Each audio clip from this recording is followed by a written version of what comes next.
Lajme, aktualitet, argëtim, horoskop, telenovela, showbiz, të gjitha në Metropol. Bëni subscribe në faqen Metropol. Reagon për herë të parë Gjesti pas tragjedisë. Gjesti ka reaguar për herë të parë pasi vëllai i tij Eldion Kelmendi ndroi jetë në një aksident tragjik ditën e djeshme në Pejë.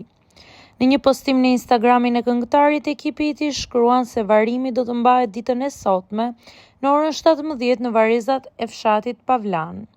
Me zemër të thyer, ju njoftojmë se sot më 27 shtator, në orën 17 do të mbahet ceremonia e varrimit të Eldion Kelmendit në varrezat e fshatit Pavlan në Pejë.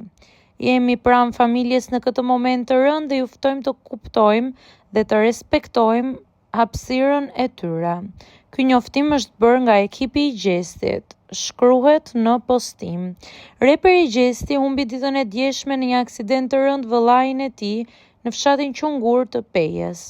Aksidenti ndodhi rreth orës 14 kur një makinë u përplas me një motor me 4 rrota, duke lënë të vdekur vëllain e tij, ndërsa një tjetër mbeti i lënduar rënd. Në rrjetet sociale, ndjekësit dhe figura publike kanë shprehur dhimbjen dhe ngushëllimet e tyre, duke i qëndruar pranë në këtë moment tragjik ku Gjesti përjetoi dhimbjen më të madhe të jetës.